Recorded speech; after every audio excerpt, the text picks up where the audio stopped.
بسم الله الحمد لله والصلاة والسلام على رسول الله وعلى آله وصحبه ومن والاه أما بعد. Donc, Inch'Allah, qu'est-ce que je vais faire aujourd'hui? C'est la traduction de la lettre qui a été écrite par le Cheikh Ali ibn Sayyid al-Wasifi avec le Cheikh Hassan ibn Abdul Wahhab al-Banna au sujet de la fitna actuelle qui se passe avec le Cheikh Mohammed ibn Hadi al-Madkhali. Et ils ont écrit une lettre pour clarifier leur position. Donc les deux cheikhs sont parmi les mashaykhs de l'Égypte, et donc ils ont écrit cette lettre.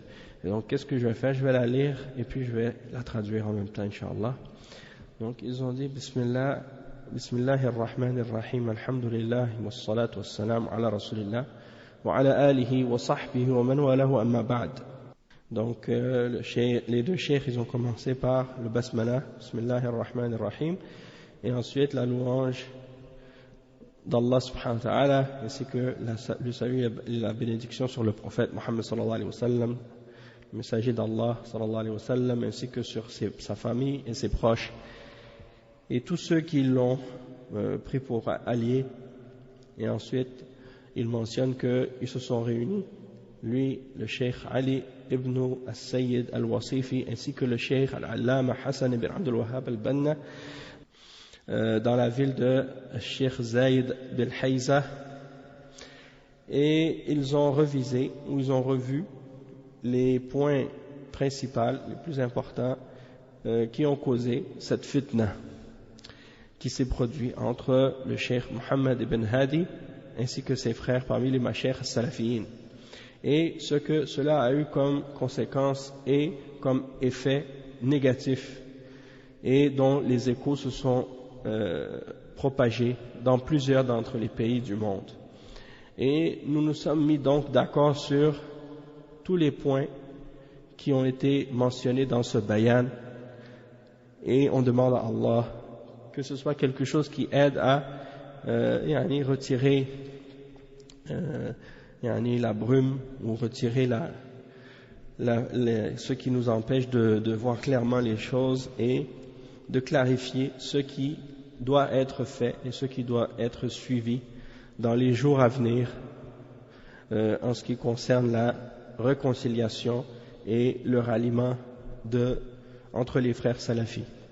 Et notre objectif et notre but, c'est de préserver cette école salafi bénie, et de la préserver que un mal quelconque l'atteigne, ou bien que lui arrive ce qui est arrivé aux groupes et aux sectes qui ont opposé la vérité avant nous. Et on demande à Allah la fermeté dans cette affaire. Et ensuite le cheikh il dit, donc les deux mashayikh ils ont dit, il y a eu un bayan qui a été propagé au sujet de certains frères excellents parmi les grands tullab al-ilm, qui ont mis en garde contre les mashayikh de l'Égypte à cause du fait qu'ils n'ont pas fait apparaître une position claire au sujet de la fitna qui se produit actuellement entre le Cheikh Mohammed bin Hadi al-Madkhali et d'autres parmi les salafiyin, parmi les mashayikh et les tullab ilm qui sont connus pour leur salafiyya et qui l'ont défendu durant une longue période et pendant longtemps. Il n'y a pas de doute que la personne qui est sur la vérité, elle a une parole à dire, et qu'il est obligatoire pour la personne qui est opprimée envers celui qui lui a fait une injustice, comme le messager sallallahu alayhi wa sallam a dit, viens au secours de ton frère, que ce soit lui qui opprime les autres ou qui subit l'injustice. Et à cause de la propagation donc de cette fitna et du fait que ses conséquences ont eu des effets qui se sont propagés dans la plupart des pays du monde, et que beaucoup d'étudiants en sciences parmi les salafines ont été influencés par cette fitna, eh bien il était obligatoire pour nous de clarifier notre position pour ne pas faire partie du groupe qui s'est tu ou qui a caché ce qui était obligatoire pour elle de clarifier de la vérité. et également par rapport à l'obligation des gens de la vérité de justement défendre et de venir au secours de la vérité et des gens qui la supportent. Et il dit que ceux qui s'étaient abstenus de prendre une position auparavant, souvent la raison pour laquelle ils n'avaient pas pris de position, c'est parce que ils n'avaient pas une bonne conception, ils n'avaient pas compris clairement la réalité de cette fitna et tous les liens, toutes les choses qui y sont reliées. Ils n'avaient pas non plus une compréhension globale donc de tout ce qui est relié avec de tout ce qui est relié à cette fitna. Ils ne connaissaient pas bien la question en fait, jusqu'à ce qu'elle atteigne ce degré-là de gravité. Et donc on sait très bien que beaucoup d'entre les prêcheurs en Égypte ne savent pas la réalité ou ne savent rien de cette affaire dans les détails. Ils ne savent que les grandes lignes, ils ne connaissent pas les détails. Et de même qu'ils craignaient de diviser et de faire, de diviser les efforts et de séparer les rangs s'ils rentraient dans ce genre de sujet. Et donc ça c'était leur excuse dans le fait de se taire et de ne pas parler de cette question-là. Et il n'échappe pas, il n'échappe à personne le fait que ces mashaykh ont une confiance complète en la position du grand savant, l'imam et le cheikh Rabi'. Et donc ils se sont tournés vers lui à cause de sa science et de son statut et à cause aussi de ses efforts, ses ijtihads qui sont corrects et son jugement qui est véridique et sa justice, et son honnêteté dans le fait de défendre les opprimés vis-à-vis de ceux qui ont fait l'injustice, ainsi que de son bonne intention, sa bonne intention dans le fait de gérer ce genre d'affaires.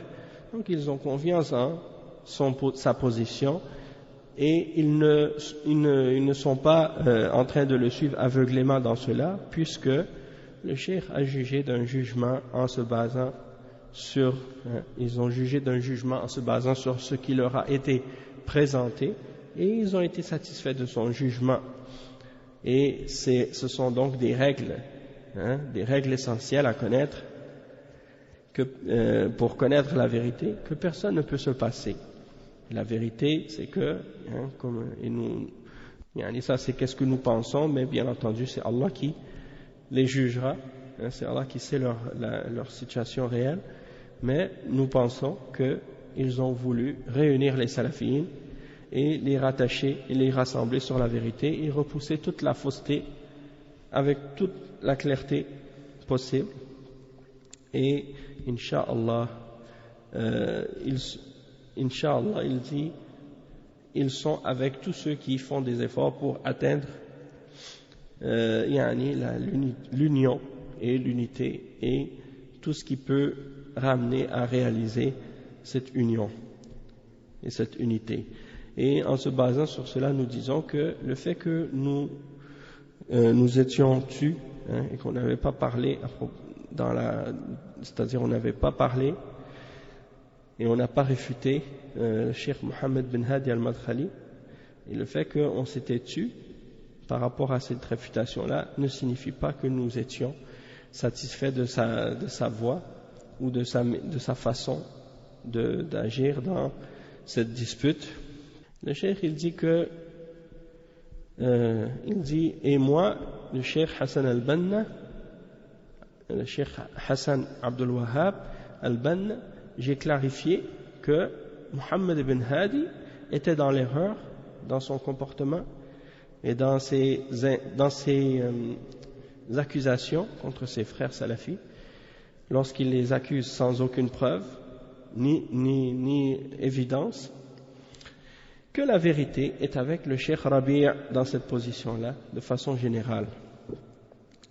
Et que la méthode ou la voie de Ibn Hadi, on ne l'a jamais connue chez les imams des salafs qui nous ont précédés, dans la façon d'agir avec les gens de la sunna lorsqu'ils font une erreur dans une question quelconque, ou lorsqu'ils sortent du droit chemin sur un point quelconque.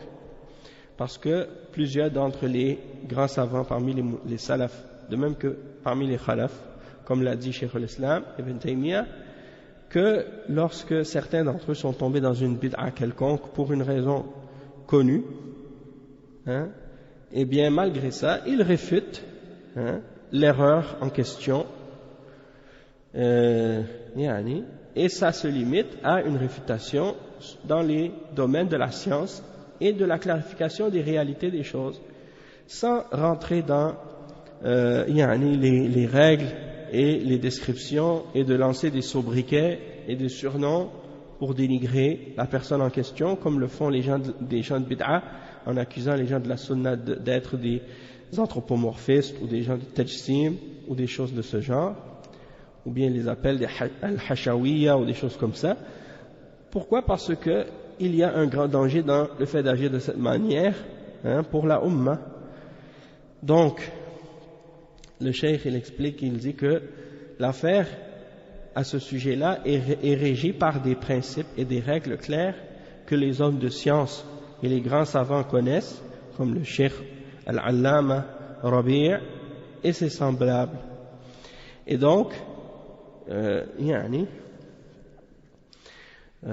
nous avons trouvé donc que le cheikh Mohammed bin Hadi al-Madkhali a pris une description qui a été employée par un des imams des salafs, l'imam Sha'bi, et qu'il a utilisé pour qualifier les gens de bid'a qui sont à la base des innovateurs et des gens de bid'a, et il a utilisé cette appellation ou cette expression pour l'affirmer ou l'attribuer à des gens qui sont parmi les grands savants salafiyyin. Et donc, qu'est-ce que c'est cette appellation-là? C'est en fait, comme le cheikh il le dit ici, l'imam al-Sha'bi, il a utilisé l'appellation de Sa'afiqa pour définir ou pour qualifier ceux qui nient ce que le prophète sallallahu alayhi wa sallam a affirmé, ou bien pour affirmer ce que le messager sallallahu alayhi wa sallam a nié, et pour interpréter ces paroles d'une manière complètement fausse. Donc, l'imam al-Sha'bi, il a appelé les gens d'innovation, il a appelé les innovateurs des Sa'afiqa. Le mot Sa'afiqa, c'est le pluriel du mot Su'fuq. Su'fuq, comme les ulama l'ont expliqué, c'est des ignorants en fait. Et ils ont utilisé cette appellation-là à la base pour définir ou pour qualifier des gens qui vont au marché avec les commerçants, mais qui n'ont pas de capital, n'ont pas d'argent. Donc ils rentrent avec les commerçants pour faire du commerce, mais ils n'ont pas d'argent eux-mêmes. Et ils n'ont pas de marchandises non plus. Donc, ils utilisent cette expression-là par analogie pour désigner des personnes qui sont avec les savants de la religion, mais qui n'ont pas eux-mêmes de science et qui essaient de se donner une crédibilité uniquement par le fait qu'ils sont avec les savants eux-mêmes. Donc, l'imam al-Sha'bi, par exemple, qui a utilisé cette appellation-là pour désigner les innovateurs, et lui, Mohammed bin Hadi, qui utilise, le cheikh Mohammed bin Hadi, qui utilise cette appellation-là pour qualifier des savants parmi les mashayikh salafiyyin et leur retirer toute science. Et pour quelle raison? Parce qu'il prétend qu'ils ont certaines erreurs. Et donc, il n'y a pas de doute qu'il y a dans ça beaucoup d'erreurs parce que, et un grand danger. Pourquoi? Parce que il y a de l'extrémisme et de l'exagération. Et si on applique ce comportement-là, eh bien, ça peut amener même à détruire ou à éliminer tous les symboles de la da'wa salafiyya, sunniya, dans tout le monde musulman, parce que personne n'est exempt d'erreur, ni Mohammed bin Hadi, ni quiconque parmi les salafis dans le monde, parce que tous les musulmans salafis, même les gens qui sont sur la salafie, ils peuvent faire des erreurs, et ils peuvent se tromper. Et salafi, qu'est-ce que ça signifie? Ça vient du mot salaf, et salaf ça veut dire ceux qui nous ont précédés, et quand on désigne ceux qui nous ont précédés dans l'islam par rapport à cette appellation-là, on désigne les sahaba et ceux qui ont étudié avec eux, c'est-à-dire les 3 premières générations, et ceux qui les ont suivis dans leur croyance et dans leur pratique de l'islam. Donc quand on parle des salafs, de la Ummah, on parle des Sahaba et de ceux qui les ont suivis dans leur voie et dans leur compréhension des textes. Donc, comme le cheikh il explique ici, il dit que tout le monde peut faire des erreurs. Et Mohammed bin Hadi lui-même, lui compris. Et donc, étant donné qu'il n'est pas possible, donc il dit que ولا يمكن أن ينزع خطأ واحد أو عدة أخطاء نتجت من اجتهاد عالم من العلماء المشهود لهم بالدين والدراية العلم بالكلية أي نعم ويطلق عليه لفظ السعفوق الذي لا علم له كما يطلق على المتكلمة وأهل البدع الأصليين. Donc c'est ça, ici le cheikh il explique, il dit on ne peut pas retirer aux savants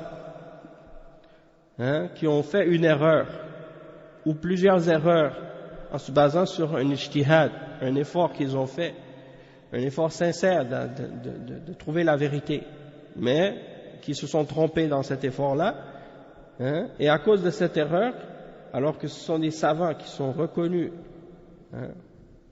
pour leur religion, pour leur connaissance et leur compréhension de la religion, et de leur retirer l'appellation de la science, de la relation qu'ils ont avec la science, et de les appeler des sa'fouq, ou bien des sa'afiqa, c'est-à-dire ceux qui n'ont aucune science, et d'appliquer sur eux cette appellation-là comme on l'applique aux gens de kalam et aux gens de bid'a, qui sont à la base sur l'innovation et la bid'a, et non sur la sunna, ni la salafiyya. Donc, ça c'est une injustice totale. Il dit, وَلَمْ يَصِفْ أَحَدٌ الشيخ Mohammed bin Hadi. Donc, aucun d'entre les mashayikh ont qualifié Mohammed ibn Hadi, le cheikh Mohammed bin Hadi, par ce qualificatif-là, ou par cette appellation-là, c'est-à-dire as-sa'afiqa. C'est-à-dire, on n'a pas appelé le cheikh Mohammed bin Hadi lui-même de sa'afiqa, alors qu'on sait très bien que lui aussi il a des erreurs. Mais pour quelle raison ils se sont abstenus d'utiliser cette appellation-là pour parler de lui, malgré ses erreurs? Parce qu'ils veulent éviter eux-mêmes et se préserver eux-mêmes de tomber dans cette voie qui est dangereuse et glissante, parce qu'il doit y avoir une distinction dans la façon d'interagir et dans la façon de se comporter envers les gens de bid'a et envers les gens de la sunna, lorsque des gens de la sunna se trompent. C'est-à-dire qu'on doit faire une distinction entre l'erreur qui est faite par les gens de bid'a et l'erreur qui est faite par les gens de la sunna.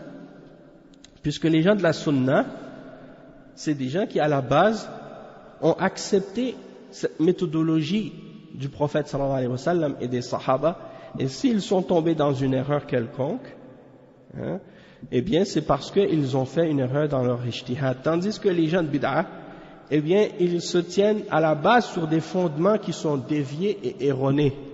Et donc si ils font des erreurs, eh bien c'est pas seulement parce qu'ils ont fait une erreur dans leur jugement ou dans leur quête de la vérité, mais c'est parce qu'ils ont une erreur dans la base même de leurs principes et de leurs fondements, ce qui fait que en général ils sont toujours sur l'erreur, puisque ils sont sur l'innovation et la bid'a à la base. Donc c'est pour ça que les savants ils distinguent dans la façon d'agir envers les innovateurs et envers les gens de la sunna lorsqu'ils font une erreur. Et il dit que c'est pour cette raison-là que nous avons fait preuve de patience et que nous sommes nous avons attendu et patienté avec lui pour qu'il revienne. Et il n'est pas revenu. Et nous lui avons donné le bon conseil, mais il a refusé d'accepter le conseil. Et il a persisté à ne pas appeler à l'union et à ne pas se rassembler avec ceux qui appellent à la sunna. Et ce qui a eu comme conséquence par rapport à ses actions ici, c'est cette grande fitna qui s'est propagée à cause de son comportement. Et un grand mal qui s'est propagé et dont on a retrouvé les échos dans tous les pays du monde musulman.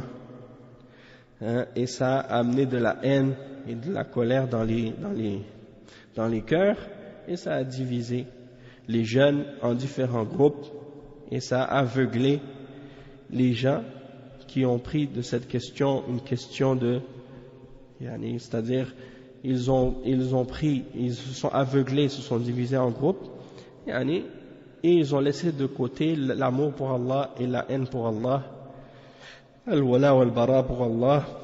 Et donc on a vu apparaître l'ignorance de beaucoup d'entre les débutants dans la quête du savoir, et des jeunes qui ignorent les règles de la réfutation de ceux qui s'opposent à la vérité, et sans parler de leur ignorance du comportement à adopter lors des divergences.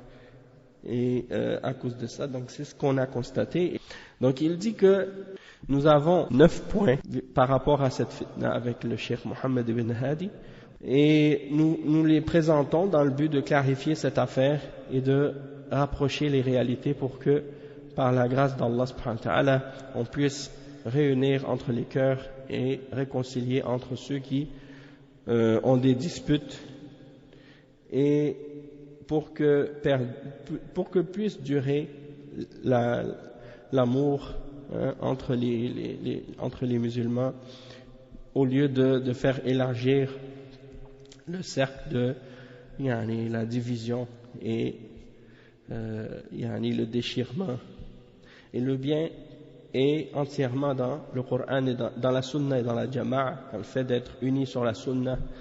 Et le loup mange seulement le mouton qui s'est écarté du troupeau.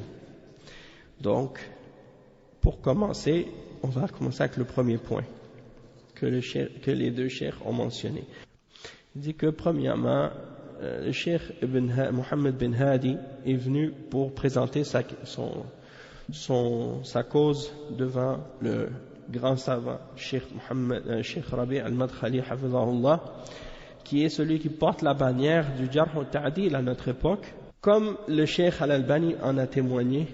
Donc il a présenté sa question et il a présenté sa cause devant le cheikh pour que le cheikh juge entre lui et ses opposants, et il ne l'a pas présenté comme étant lui-même un opposant ou un témoin, mais plutôt comme un juge, pour qu'il juge entre lui et les autres. Et il dit qu'il a regardé les preuves qu'il a ramenées, et il a donné à chacun le droit qui lui revient, et il a jugé avec justice. Et donc le cheikh al-Allama Rabi' a lu les preuves que le cheikh Mohammed bin Hadi lui a présentées, à la lettre, et il a revu chaque mot qu'il a ramené, qu'il a présenté, et il a tranché dans cette affaire en disant que le cheikh Mohammed bin Hadi al-Madkhali n'a pas de preuves, il n'a pas d'évidence, et il n'a pas non plus de raison qui justifierait cette dispute qu'il a, ni ses insultes et ses attaques contre les salafis. Et d'un autre point de vue aussi, le cheikh Hassan ibn Abdul Wahhab a présenté un autre livre qui a été écrit, qui a été présenté au cheikh Rabi', qui s'intitule Nadhir al-Sa'iqa. C'est un recueil de certains arguments de Cheikh Mohammed bin Hadi qui ont été rassemblés par quelqu'un, et ils l'ont présenté au Cheikh Rabi' pour qu'il les lise, et il les a lus lettre par lettre, mot par mot.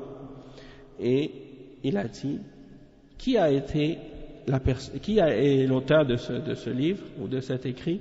Ils ont dit, il est inconnu. C'est-à-dire, ils ont dit, on ne sait pas qui c'est. Alors le cheikh, il a dit que sa réponse a été que l'auteur en question, il est inconnu. Et son style est vraiment faible. Et il dit وَكَانَ مِنَ الْوَاجِبِ, donc l'obligation pour le cheikh Mohammed bin Hadi à partir de ce moment-là, c'est d'être satisfait du jugement de Cheikh Rabi' et de cesser et d'arrêter de créer de la fitna dans cette affaire entre les gens du commun et les Tolab en général. Donc il mentionne que après de sortir et de prétendre que le cheikh n'avait pas lu les preuves ou qu'il ne les a pas regardées, ou de prétendre que, comme certains de ses élèves parmi ses élèves proches ont dit que le cheikh il les a jetés par terre, qu'il ne les a même pas lus, ça c'est une insulte évidente, et il y a une critique évidente du cheikh Rabi' et une accusation qui est lancée contre lui, comme si on l'accusait de prendre un penchant et de ne pas suivre la vérité et de démentir ses informations et qu'est-ce qu'il dit.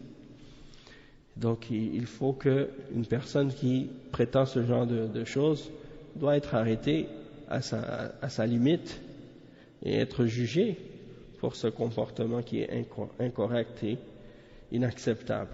De rejeter le jugement d'un juge sans aucun droit et de chercher l'aide de ses élèves pour propager ce genre d'informations fausses. Donc ça c'est totalement inacceptable. Donc ici le cheikh il explique que il dit que le cheikh, s'il veut, Cheikh Mohammed bin Hadi, présenter encore une fois ses arguments, ses preuves, il a la possibilité de faire appel, en ramenant ses arguments encore une fois, en les réunissant et en les numérotant et en les mettant en ordre pour les donner à l'imam Al-Allama, le Cheikh Rabi', ou les présenter à l'imam Al-Allama, le Cheikh Ubaid, ou au Cheikh Al-Ustad Al-Doctor Abdullah Al-Bukhari, hafidhahumullah. Et ça c'est le cas de n'importe quelle personne qui a une question ou un sujet qu'il veut faire juger. Donc n'importe quelle personne qui prétend quelque chose par rapport à un cas ou une cause qu'il a, il peut représenter ses arguments, mais il ne l'a pas fait. Tout ce qu'il a fait, il n'a pas fait ça. Il n'a pas fait non plus comme les Khawarij l'avaient fait à l'époque, lorsque Abdullah ibn Abbas est venu pour leur demander leurs arguments et qu'est-ce qu'il reprochait à Ali ibn Abi Talib radiyallahu anhu. Et donc ils ont présenté leurs arguments. Ils ont dit, il a combattu, il n'a pas pris de prisonniers, n'a pas pris d'esclaves, et il a pris des juges, il a pris des hommes comme juges dans la religion d'Allah. Et également ils disent qu'il a retiré pour lui-même la description ou le nom de Amir al-Mu'minin, c'est-à-dire il ne s'est pas appelé Amir al-Mu'minin. Alors eux c'était ça leurs arguments, et donc ils ont présenté qu'est-ce qu'ils avaient, et Abdullah ibn Abbas a répondu. Donc lui, Cheikh Mohammed bin Hadi, il n'a pas fait ça. Qu'est-ce qu'il a fait plutôt? Il a délaissé, il s'est écarté de Cheikh Rabi' et il l'a délaissé, et il s'est écarté du côté de ses élèves et des gens du commun qui sont avec lui. Et pour augmenter le niveau de dispute et de conflit, il les a accusés. Il a accusé ses opposants d'être des ignorants et d'être des sa'afiqa, et il a laissé les gens chercher par eux-mêmes dans un océan de ténèbres, des ténèbres qui sont superposées les uns par-dessus les autres, comme des gens qui recherchent de l'eau dans un mirage. Donc il les a laissés sans leur donner de preuves, et il leur a dit que il leur a dit voici les preuves.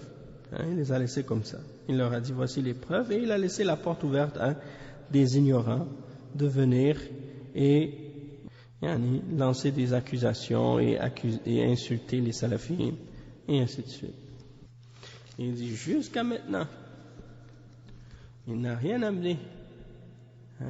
Jusqu'à maintenant, et il n'a rien amené comme parole, excepté des petites coupures d'audio qu'il a ramenées comme ça, et qu'il a essayé de ramener comme preuve ou comme argument contre ses opposants. Comme le font certains des gens du commun contre les grands ulama. Il n'y a pas de doute que le savant, il peut se tromper, il peut faire une erreur. Des fois, il fait une erreur d'inattention, sa langue précède son intention, et puis il dit quelque chose sans s'en apercevoir, qui est erroné. Mais il n'y croit pas. C'est pas sa croyance. C'est seulement une erreur d'inattention. Et ce genre d'erreur, ce sont des gens d'erreur qui peuvent arriver à n'importe qui. Et c'est déjà arrivé justement au cheikh Mohammed bin Hadi lui-même. Comme lui a fait remarquer une fois un de ses élèves, Abdul Aziz al-Jazairi, dans un de ses cours, lorsqu'il faisait l'explication d'un livre, et il a mentionné que le Coran est créé. Mais ça, c'est certain qu'il n'avait pas l'intention de dire ça. C'était pas ça son intention, et c'est pas ça sa croyance. Mais c'est, comme on dit en arabe, sabqu lisan. Sa langue, elle a dit quelque chose que lui, en voulant dire qu'il n'a pas dit ça intentionnellement, c'est une erreur. Et c'est ainsi que donc ce genre de choses peuvent arriver à n'importe qui. Et donc lui, c'est ce qu'il fait, il prend une parole d'un de ses opposants et il la classifie parmi les erreurs, et il dit parce que il dit que ce sont des erreurs dans les fondements du tawhid et de la sunna. Et comme c'est arrivé par exemple à ce qu'il a reproché au cheikh Abdullah ibn Salfiq al-Dhafiri, et qui a fait une erreur justement, qui a fait ce genre d'erreur d'inattention, et qui a prononcé par exemple, ou qui a dit que la balance c'est une erreur, c'est un attribut parmi les attributs d'Allah, al-mizan. Et malgré qu'on voit clairement dans l'audio que c'est une erreur que le cheikh a faite et que c'était pas ça sa croyance, et lui-même il savait même pas qu'il avait dit ça jusqu'au moment où on lui a présenté, où on lui a fait voir cette erreur-là, et ça, ce qui prouve que c'était une erreur, et qu'il ne s'en souvenait même pas lui-même, donc c'était pas sa croyance.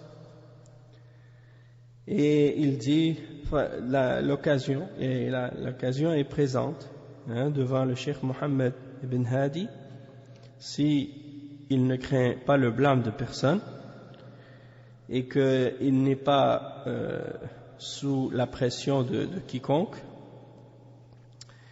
de n'importe quelle direction, donc il peut soit continuer dans sa dispute avec ses frères en réunissant ses preuves, et la porte du cheikh Rabi' elle est toujours ouverte, et la réconciliation c'est mieux que la dispute.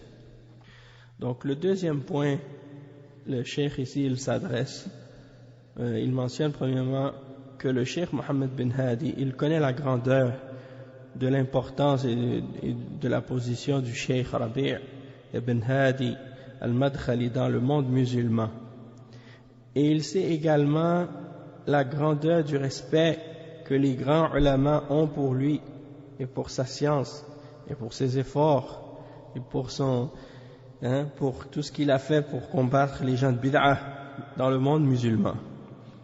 Et il sait également la grandeur de la bataille et du combat qu'il a mené et des oppositions et des disputes qu'il a eues avec les gens de l'innovation.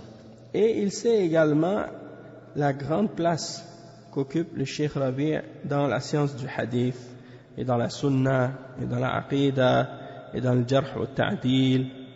Et donc il n'est pas possible de la part de Cheikh Mohammed bin Hadi de repousser ou de nier ou de repousser ce genre d'effort, ce genre de connaissance. Et si ce n'était de la place, de l'importance du statut du Cheikh Rabi' et de ses efforts, le Cheikh Mohammed bin Hadi n'aurait pas de statut parmi les élèves du Cheikh Rabi' dans le monde musulman. Et donc, est-ce qu'il convient à une personne dont la da'wa a atteint l'horizon et s'est propagée partout dans le monde, est-ce qu'il convient pour quelqu'un comme Mohammed bin Hadi de se mettre en avant et de l'affronter de cette manière à cause de cette fitna qui n'est supportée par aucun fondement et d'occuper et de distraire le cheikh ainsi que le monde musulman par cette cause qui n'a aucun poids et aucune valeur? Et est-ce que tu veux, ô toi, Cheikh Mohammed, tu veux détruire cette da'wa pour qu'elle soit comme si c'était quelque chose du passé qui est oublié, qui fait partie d'hier et qui est parti et qui est oublié? Donc tu veux rejeter tous les efforts qui ont été dépensés, qui ont été faits pendant toutes ces années pour des causes qui sont futiles et des paroles mielleuses, et personne ne s'est réjoui parmi les hommes de science de ce que tu as fait, ô Cheikh Mohammed. Plutôt ceux qui se sont réjouis de ce que tu as fait, qui ont dansé à cause qui ont dansé de joie par rapport à ce que tu as fait, ce sont les ennemis de cette da'wa qui ne veulent que la détruire. Et donc, quand ils voient des gens qui appartiennent eux-mêmes à cette da'wa et qui font ce genre de fitna, qui détruisent leurs efforts par leurs propres mains, c'est ça qui réjouit les ennemis. Donc pour qu'ils disent ce qu'ils veulent en sécurité, sans avoir peur d'être réfutés de la part de quiconque ou d'être critiqués par quiconque, parce que pendant ce temps-là, les gens de la sunna, eux, sont occupés par ce genre de fitan, et ils n'ont pas le temps de se préoccuper d'attaquer et de réfuter les innovateurs. Donc, le cheikh il termine ce deuxième point là en disant que tu as présenté ce grand savant dans une image de quelqu'un qui est hésitant, qui est confus et qui ne juge pas par la vérité et qui ne regarde pas les preuves. Et donc tu as, en faisant ça, t'es allé jusqu'à donner une occasion pour tous les innovateurs et tous les gens de bid'a du passé, de leur donner l'occasion de faire tomber les règles que le cheikh avait établies, que ce grand savant avait établies à leur sujet. Et ces règles qui avaient été établies et basées sur des preuves, et des témoignages et des indices, pour que par la suite ils disent il nous a jugés injustement et il nous a accusés de choses dont nous étions innocents. Donc tu as réalisé pour eux ce que eux-mêmes n'ont jamais été capables de faire pendant des jours et des années dans le passé. Ils n'ont jamais réussi à dire ou à attaquer le cheikh de cette façon comme toi tu l'as fait. Donc tu es rentré dans le rang de ses élèves et tu as établi une dispute pour aucune chose que uniquement des intérêts personnels et des disputes personnelles qui n'ont aucun lien avec la aqidah, ni avec le tawhid, ni avec le manhaj. Et si on suppose qu'il peut y arriver de la part de certains parmi les prêcheurs salafis des erreurs, et si toutes ces erreurs-là sont arrivées de la part de certains, comme tu l'as dit, comme tu l'as prétendu, eh bien, qu'est-ce qu'il faut faire? C'est d'essayer de faire la réforme. Et ça, c'est plus facile que de réformer les innovateurs, des gens qui sont à la base dans la bid'a. Et dans la douceur, il n'y a que le bien. Et la science, c'est le lien de parenté entre les gens de la science. C'est le lien qui nous rassemble.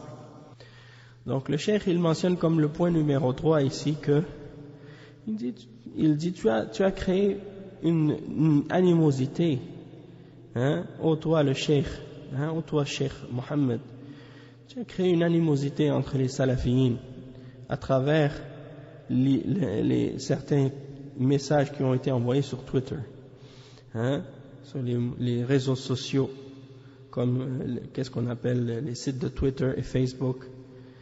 Tu as trouvé des messages qui ont été envoyés de la part de certains chouïrs sur Twitter, et toi tu les as appliqués à toi-même, et tu les as pris personnellement, en pensant que c'était adressé à toi, en disant qu'ils t'accusent d'être injuste et d'attaquer les gens et de rentrer dans une méthodologie corrompue.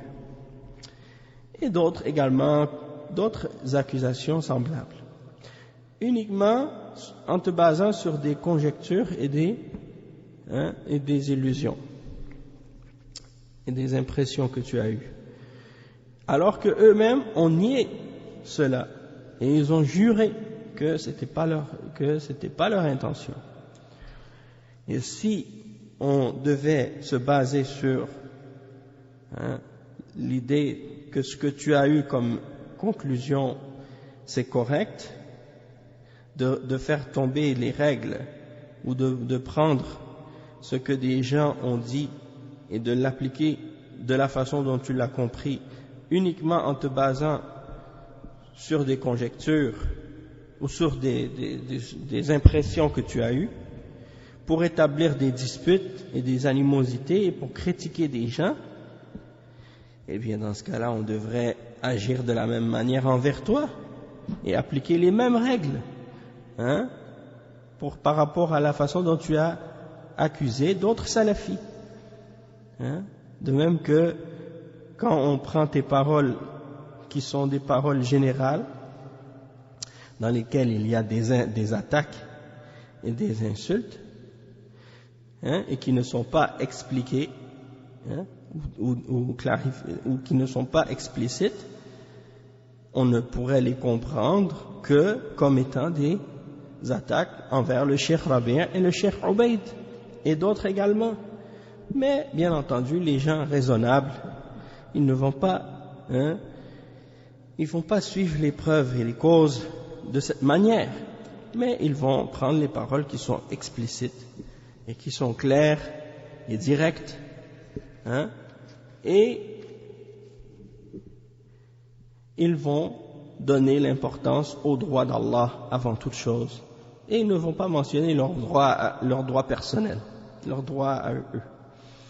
Au contraire, ils vont faire charité de leurs droits personnels et excuser lorsqu'il s'agit de leur propre honneur pour défendre et supporter la sunna et la religion et pour repousser la fitna. Et on a dans les exemples de nos salafs, dans leur façon d'agir par rapport à ces exemples-là, ce qui nous suffit comme exemple pour clarifier cela. Donc, le cheikh il explique ensuite que le cheikh Mohammed bin Hadi, il dit, tu as lancé des sobriquets envers un grand nombre des grands tullab ilm salafiyin, parmi les compagnons des grands mashaykh en Arabie Saoudite, comme le cheikh Rabi' et le cheikh Ubayd et le cheikh Abdullah al-Bukhari et d'autres également, en les appelant des sa'afiqa et en les accusant d'ignorance et de ne pas avoir de science, alors que ces grands ulama, cheikh Rabi', cheikh Ubayd, cheikh Abdullah al-Bukhari, ils font des tazkiyah pour ces grands tullab al-ilm, et ils les glorifient, ils font leurs éloges et ils les défendent. Est-ce que tu veux faire tomber l'effort de ces savants? Est-ce que tu veux faire en sorte que les gens s'écartent de ces grands savants et les laissent seuls sans aucun élève, sans aucun effort, sans da'wah? Est-ce que tu veux les faire tomber leurs efforts de ces grands ulama dans toutes ces années passées qu'ils ont fait à cause de cette guerre que toi tu as établie, dans laquelle tu es rentré et dans laquelle tu n'as tenu compte d'aucun lien, ni de voisinage, ni de lien d'accord dans le manhaj, dans la sunna. C'est-à-dire même lorsque des gens sont en accord avec toi dans le manhaj, dans la sunna, ça pour toi c'est pas important. Tout ce que tu as tenu compte, c'est de vouloir faire la guerre à ces gens-là, et tu leur fais la guerre comme si c'était des gens d'innovation, des gens qui sont à la base dans la bid'ah et qui n'avaient aucun engagement et aucun mérite, aucun honneur, aucun respect, et tout ça à cause des disputes et des événements qui nécessitent eux-mêmes des preuves, des témoins, des indices que toi tu n'as pas été capable de présenter. ومع ذلك لم تستثني أحدا منهم بالعلم والفهم والدراية فمن يبقى إذا كان طلاب هؤلاء الأئمة فيها على هذا الوصف من سيأخذ عنه العلم ومن سينشر الدعوة. Donc le cheikh il dit, et malgré ça tu n'as exclu personne parmi les hommes de science et de compréhension et de connaissance de la religion.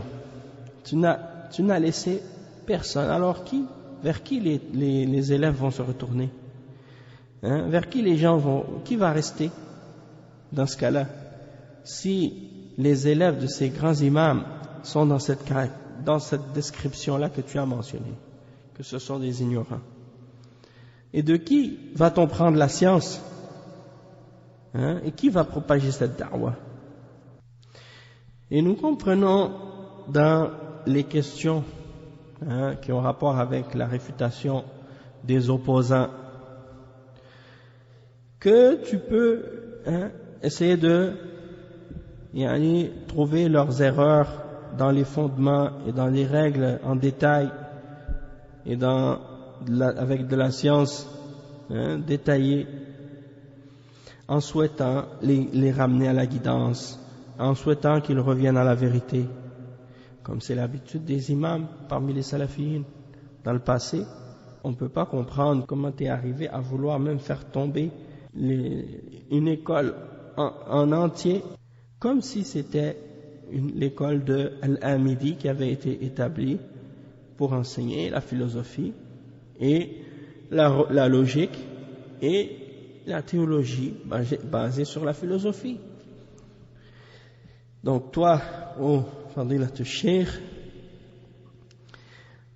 tu n'as pas ramené des erreurs avec science et avec vérification et avec détail, mais la seule chose que tu as fait, c'est de lancer des sobriquets et des surnoms injurieux et d'accuser tous tes opposants sans distinction entre eux de toutes sortes de caractéristiques et de qualificatifs blâmables en les accusant d'ignorance, de mensonge, et de ne pas être sincère et honnête et franc, et d'avoir différentes couleurs, de changer de couleur, et ainsi de suite, comme des caméléons. Puis tu jures par Allah beaucoup, dans des petites et dans des grandes choses. Puis tu prends Allah comme témoin pour tes paroles. Et comme si tu voulais appeler à al-mubahala dans la aqidah, dans la sunnah, et que toi tu dis, ce que tu dis c'est la vérité, et que tu ne dis que la vérité. Et je ne crois pas, de même que personne également, personne, il dit je ne crois pas, de même que personne ne croit que tu es infaillible de faire des erreurs, ou d'oublier, ou d'être indifférent ou insouciant, de te tromper. Ça peut arriver à tout le monde. Et je ne crois pas également que ceux que tu as accusés de ces caractéristiques et de ces qualificatifs, d'être ignorants et autres, d'être des sa'afiqa, je ne crois pas qu'ils sont tous tombés dans ce que tu as dit. Et je ne crois pas que quelqu'un d'intelligent peut croire cela. Donc tu accuses certains d'entre eux de mensonges, puis ensuite tu les fais tous rentrer dans les rangs des sa'afiqa. Et tu dis ce sont des menteurs par Allah, ce sont des menteurs, ce sont des gens qui changent de couleur. Et tu jures par Allah que ce sont des gens qui changent de couleur, c'est-à-dire c'est comme des caméléons, ils ne sont pas sincères. Et tu accuses des innocents sans crime, qu'ils n'ont commis aucun crime. Et certes, Allah il ne veut pas blâmer une personne pour le crime d'un autre. Et Allah il dit dans le Coran, وَلَا تَزِرُ وَازِرَةٌ وِزْرَ أُخْرَى. Allah ne va pas faire porter à une âme le poids d'une autre, du péché d'un autre. Et l'exemple de Yusuf alayhi salam, à ses frères, lorsqu'il a dit à ses frères, lorsque ses frères lui ont dit prends un d'entre nous à sa place, et il a dit non, je cherche refuge en Allah de prendre quiconque autre que celui chez qui nous avons trouvé nos affaires, sinon nous serions injustes. De punir un innocent, c'est de l'injustice. Inna ramyatullab madrasatin, d'accuser tous les élèves d'une école en entier d'être des sa'afiqa, d'être des ignorants, d'être des innovateurs. C'est pas comme si tu accusais certains élèves, et surtout quand il n'y a aucune raison derrière et aucun objectif derrière qu'on peut comprendre, excepté l'intention de vouloir faire tomber par cela les shuyukh de ses élèves, les shuyukh de ses élèves. De la même manière que Ibn Aqil il dit, lorsque les Rawafid ont insulté les Sahaba du messager d'Allah sallallahu alayhi wa sallam, c'était uniquement pour insulter et attaquer la charia, parce que si ceux qui portent la charia sont des kuffars, ceux qui nous ont amené la charia, si eux ils sont des kuffars, dans ce cas-là la charia elle est fausse. C'est ça l'intention derrière. C'est pas d'accuser seulement les élèves, mais d'accuser les shuyukh eux-mêmes. Le point numéro 4, al-waqfatu rabi'a. Il dit, et je ne crois pas qu'il t'échappe que je ne crois pas qu'il va échapper à quelqu'un comme toi la nécessité de tenir compte des bienfaits et des méfaits et des conséquences de l'ordre et des choses qu'on fait dans le fait d'ordonner et d'interdire, et ce qui en découle comme mal, si c'est un mal qui est plus grand que le bien, alors selon le consensus des savants, cela n'est pas permis. Mais on a vu que dans ton opposition de certains salafis, et dans le fait que tu les accuses d'être des sa'afiqa, et d'être des gens qui ont de l'ignorance, et qui changent de couleur comme les caméléons, ou bien qui ont des mensonges, qui sont des gens du mensonge, tu n'as tenu compte ni de la fraternité, ni des liens de parenté, ni le manhaj qui te réunit à eux, et tu n'as tenu compte d'aucun bienfait, ni d'aucun méfait, et tu n'as pas tenu compte non plus qu'ils avaient des gens qui les suivent, et qui allaient être affectés, et qui allaient être influencés par cela, et qui allaient fuir de toi. Tu n'as pas tenu compte non plus, tu n'as pas fait de distinction entre les conflits pour la dunya et les conflits pour la sharia. Et tu as fait de toutes ces choses, tu les as toutes mis dans la catégorie des disputes religieuses. Et il découle de ce genre de comportement un désordre que seul Allah connaît, et le bien que tu penses obtenir dans la sincérité, il n'en a découlé qu'un grand mal. Et ensuite le cheikh dit, tu as fait des efforts pour contacter et de faire des parler avec tous les centres de sciences, et les centres qui suivent le cheikh Rabi' et son école, pour essayer de créer des disputes et des conflits, et allumer des disputes et des conflits, des conflits chez des gens qui n'ont aucune connaissance de ces questions-là, et qui ne sont pas du tout concernés par ces choses-là, jusqu'au point de les diviser, et de les séparer en groupes, et de faire rentrer dans leur cœur de l'animosité et de la haine envers leurs frères. Est-ce que tu as un prédécesseur, un salaf parmi les ulama dans ce que tu as fait? Un savant t'a précédé à ça? Il dit, j'ai vécu, moi, Hassan ibn Abdul Wahhab al-Banna, pendant des années dans cette da'wa, près de 70 ans, et je n'ai jamais vu une dispute entre les ulama et les tullab al-ilm comme j'ai vu de ta part, ce genre de conflit. Et est-ce que tu as vu un homme comme Ibn Taymiyyah, rahimahullah, ou bien des savants de sa catégorie emprunter ce genre de dispute dans la da'wa, avec ce genre de méthode et ce genre de conduite envers les gens qui sont en opposition avec la da'wa, et sans mentionner, ici c'est le cas, comment Ibn Taymiyyah n'a jamais agi comme ça avec ses opposants.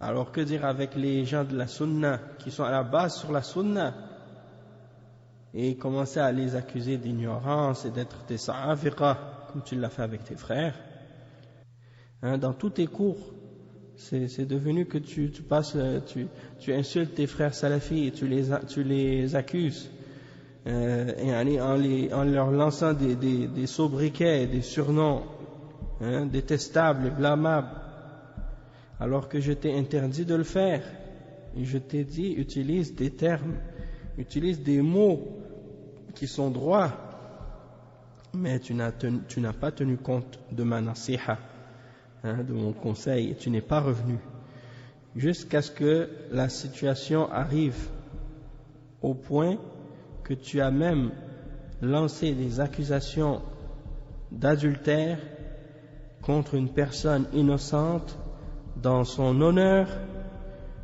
en l'accusant de perversité et d'adultère dans une des maisons parmi les maisons d'Allah. Est-ce que cela convient à une personne qui appelle à l'islam et qui est connue et qui est important et qui veut guider les gens vers la vérité et les faire revenir de la fausseté?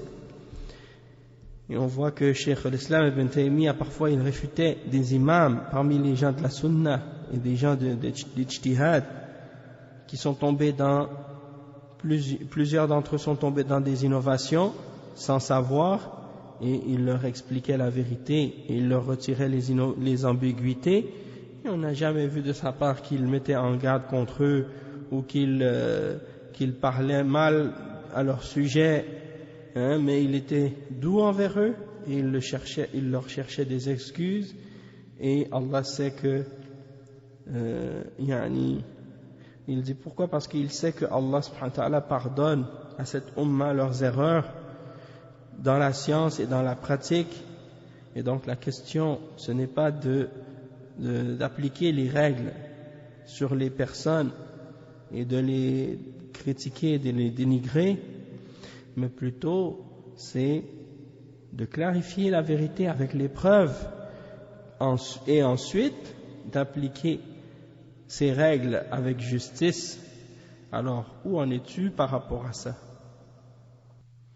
Donc il dit, les Haddadiyya ont été très réjouis de ta conduite, de ta façon d'agir, dans tes mises en garde, et comment tu as rendu les choses étroites pour les gens de la Sunna.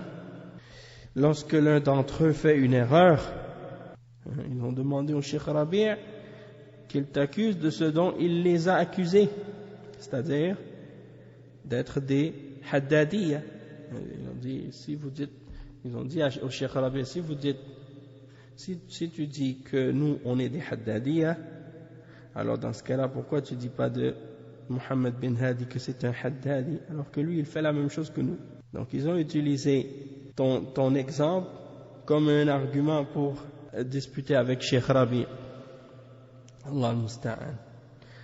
Et il les a décrits comme étant des ennemis des sunan et des extrémistes dans le takfir des ulama de la Ummah, de tous les ulama de la Ummah, et des extrémistes qui déclarent les ulama innovateurs et égarés dans le faux. Et Cheikh Rabi', malgré tout, il patiente avec toi. Alors qu'est-ce que tu vas dire dans ce cas-là? Le point numéro 5, il dit, j'ai regardé dans ton affaire et j'ai trouvé que tu étais comme la personne qui réunissait ou qui rassemblait des cailloux dans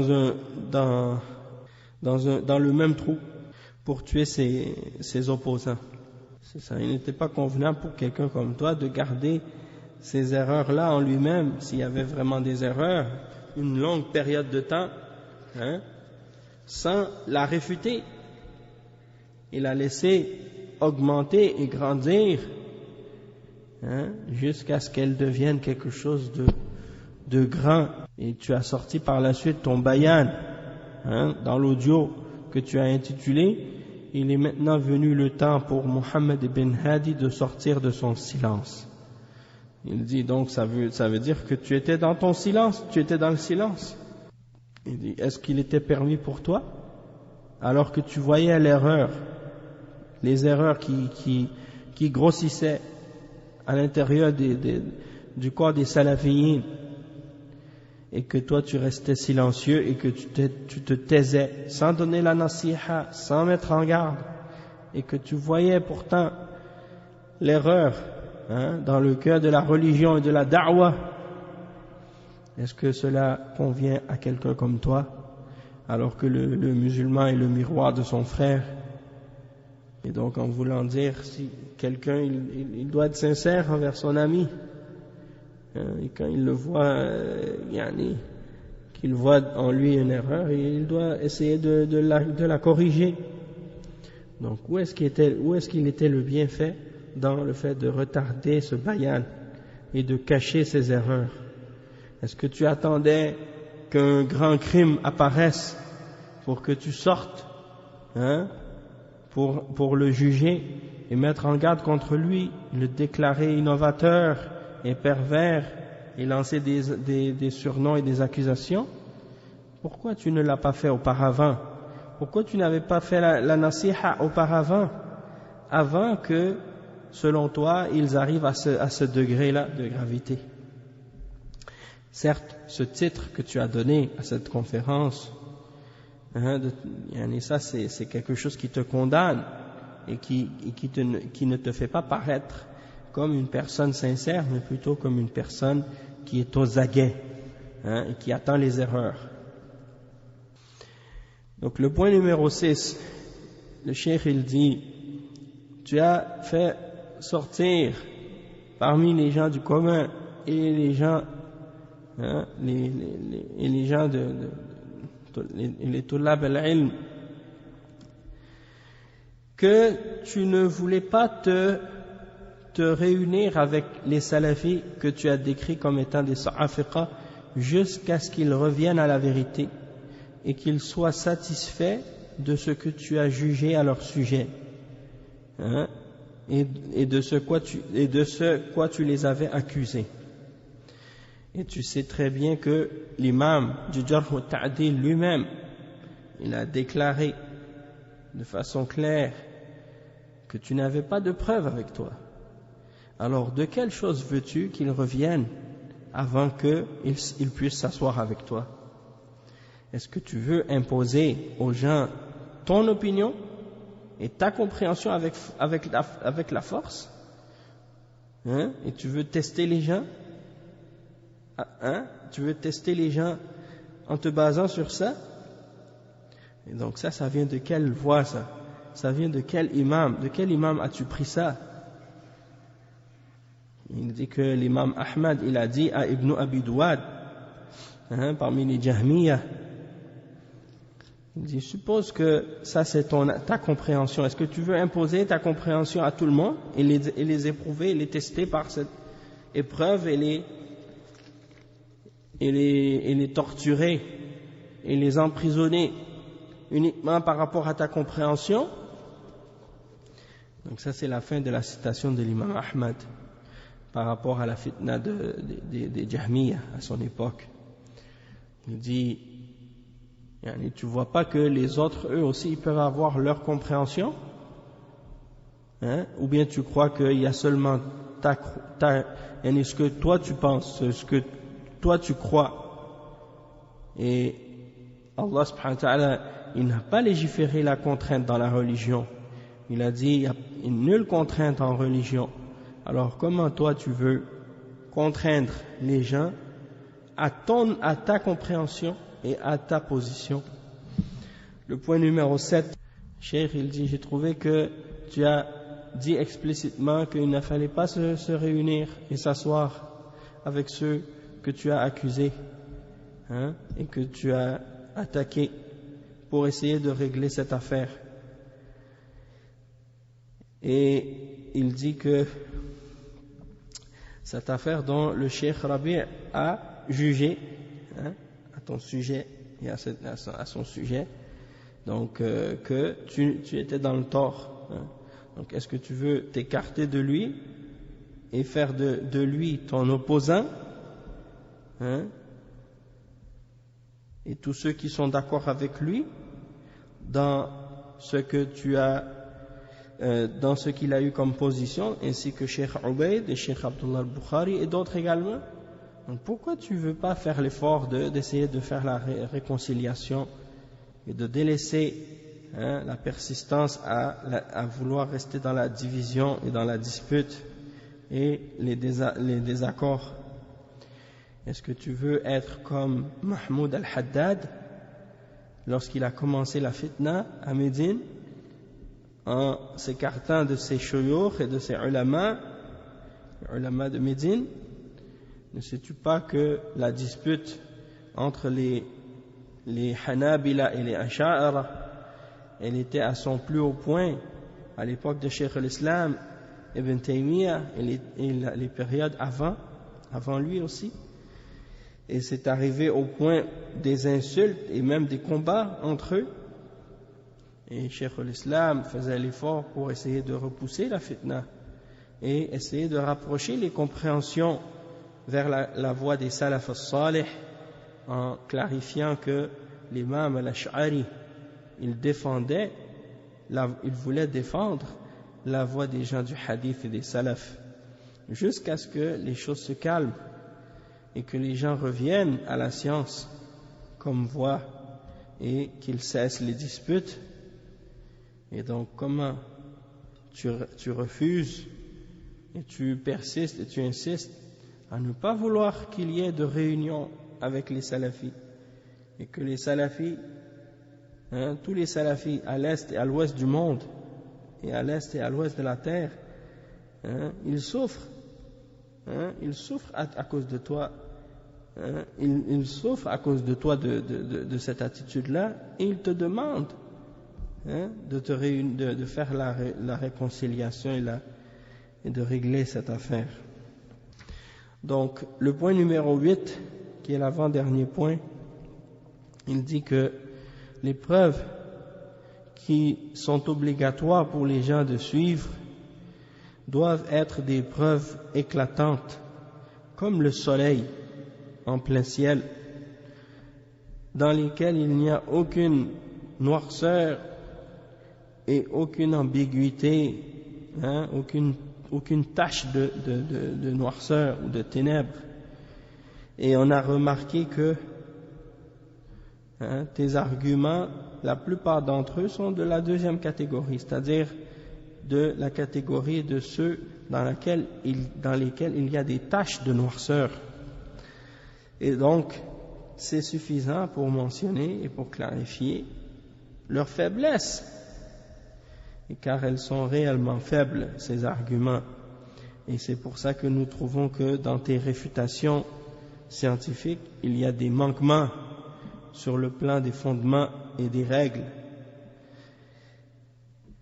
Et si tu veux, nous pourrions t'ajouter des paroles des imams de la sunna qui supportent cela,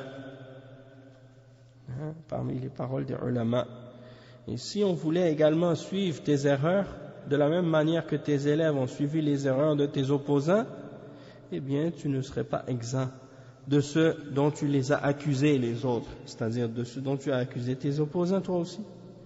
Mais nous pensons de toi du bien, nous avons de toi une bonne pensée et nous n'aimons pas te voir perdre ton statut et ta position.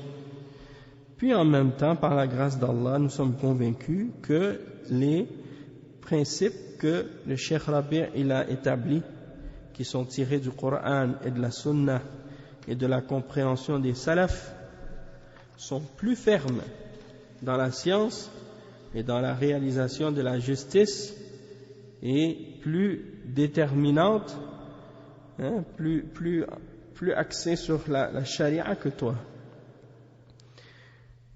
Ce qui nous amène à le défendre et à le supporter dans cette bataille que tu as établie avec lui et ses élèves, en particulier lorsque nous voyons qu'à la base de ta divergence avec eux, il n'y a pas le fait qu'ils suivent la voie des Jahmiyyah ou des Ash'ara ou des Mu'tazila ou des Rawafid ou des Soufiyya. Ils sont innocents de tout cela, mais la base de ta dispute avec eux, elle est personnelle seulement, et des disputes anciennes et des animosités anciennes. Et si la question était reliée à la aqida ou au manhaj, alors ramène-nous avec les détails quelque chose et ramène-nous des preuves et des détails qui prouvent que ces gens-là ont été d'accord avec ceux que ces gens-là que tu as appelés des sa'afiqa, ils ont été d'accord avec les gens de ces différentes sectes déviées et des voies de déviation, pour que nous puissions établir contre eux la preuve et que nous puissions retirer cette ambiguïté et que nous puissions également nous séparer d'eux lorsqu'ils refusent obstinément d'accepter la vérité avec orgueil.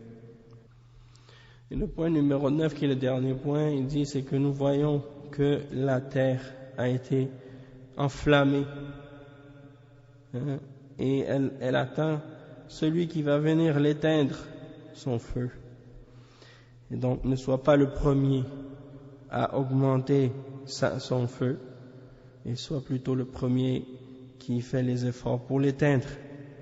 Et on sait que les ulama sont les premiers vers le bien.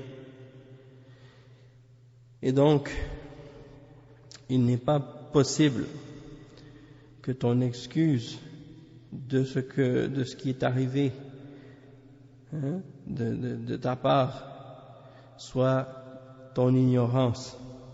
Comme toi, tu accuses certains d'entre les salafis lorsqu'ils reviennent de quelque chose, d'une erreur qu'ils ont commis, tu les accuses de cette façon. Mais plutôt, le fait de revenir à la vérité, c'est au contraire une preuve de science. Et en même temps aussi, c'est une preuve de quelqu'un qui aime la vérité. Et même que c'est une preuve de bonne intention et de crainte d'Allah. Et nous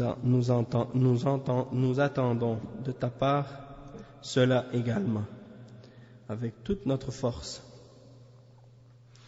Alors, n'abandonne pas tes frères par des excuses faibles et des prétentions fausses, et sois comme le prophète sallallahu alayhi wa sallam a dit: si je serais resté en prison comme Yusuf est resté, j'aurais répondu à l'invitation. Muttafaqun alayhi, rapporté par Al-Bukhari et Muslim. Et donc Allah, ainsi que on demande à Allah, ainsi que pour nous-mêmes et pour toi-même, qu'il nous guide à la vérité et qu'il nous fasse voir la guidance, et qu'il mette sur nous sa grâce par sa piété, qu'il nous donne at-taqwa, la force de se préserver de lui en s'écartant de ce qu'il nous a interdit de faire et en faisant ce qu'il nous a ordonné. Et paix et bénédiction sur notre prophète Muhammad sallallahu alayhi wa sallam et sur sa famille et ses compagnons. Et ça c'est écrit par le cheikh Ali al-Sayyid al-Wasifi et le cheikh Hassan ibn Abdul Wahhab al-Banna, et ils ont été d'accord pour sa propagation.